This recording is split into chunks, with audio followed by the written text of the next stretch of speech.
माघ मास के प्रभाव को जानकर राजा दिलीप भृगु जी के वचन सुनकर विद्याधर अपनी स्त्री सहित उसी पर्वत के झरने में माघ का स्नान करता रहा और उसके प्रभाव से उसका मुख देव के समान हो गया और वह मणिग्रीव पर्वत पर आनंद से रहने लगा। भृगु जी भी नियम की समाप्ति पर शिष्यों सहित ईवा नदी के तट पर आ गए थे। माघ मास का महात्म्य अध्याय 4।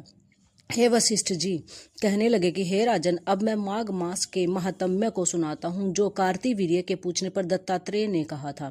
जिसमें साक्षात विष्णु के रूप श्री दत्तात्रेय सत्य पर्वत पर रहते थे। तभी महिष्मति के राजा सहस्त्रार्जुन ने उनसे पूछा कि हे योगियों में श्रेष्ठ दत्तात्रेय जी, मैंने सब धर्म सुने, अब आप कृपा करके मुझे माघ मास का महात्म्य कहिए।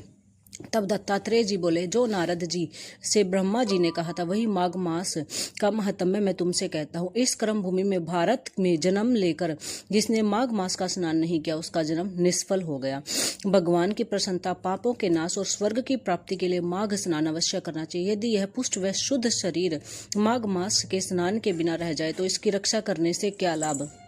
जल में बुलबुले के समान, मक्खी जैसे तुच्छ जंतु के समान यह शरीर माघ मास के स्नान के बिना मरण के समान है। विष्णु भगवान की पूजा न करने वाले ब्राह्मण, बिना दक्षिणा के श्राद्ध, ब्राह्मण रहित क्षेत्र, आचार रहित कुल, ये सब नाश के बराबर हो जाता है। गर्व से धर्म का, क्रोध से तप का, गुरुजनों की सेवा न करने से स्त्री तथा ब्रह्मचारी, बिना जली अग्नि से हवन और बिना साक्षी के मुक्ति का नाश हो जाता है। जीविका के लिए कहने वाली कथा, अपने ही लिए बनाए हुए भोजन की क्रिया, शूद्र से भिक्षा लेकर किया हुआ यज्ञ तथा कंजूस का धन, यह सब नाश के कारण है। बिना अभ्यास और आलस्य वाली विद्या, असत्यवाणी, विरोध करने वाला राजा, जीविका के लिए तीर्थ यात्रा, जीविका के लिए व्रत, संधेय युक्त मंत्र का जाप, व्यग्रचित होकर जप करना, वेद न जानने वाले को दान देना, संसार में नास्तिक मत ग्रहण करना, श्रद्धा बिना धार्मिक क्रिया, यह सब व्यर्थ है। जिस तरह दरिद्र का जीवन व्यर्थ है उसी तरह माघ स्नान के बिना मनुष्य का जीवन व्यर्थ है। ब्रह्मघाती, सोना चुराने वाले, मदिरा पीने वाले,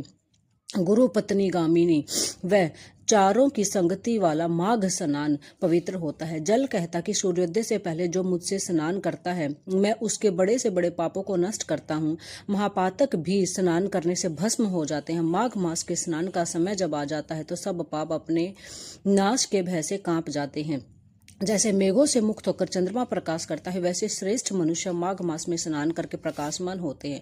काया वाचा मनसा से किए हुए छोटे या बड़े, नए या पुराने सभी पाप नष्ट हो जाते हैं। आलस्य में बिना जाने जो पाप किए हों वह भी नाश को प्राप्त होते हैं। जिस तरह जन्म जन्मांतर के अभ्यास से आध्यात्मिक ज्ञान की प्राप्ति होती है, हे राजन, जो मनवांछित फल देने वाला माघ मास स्नान नहीं करते वह सूर्य चंद्र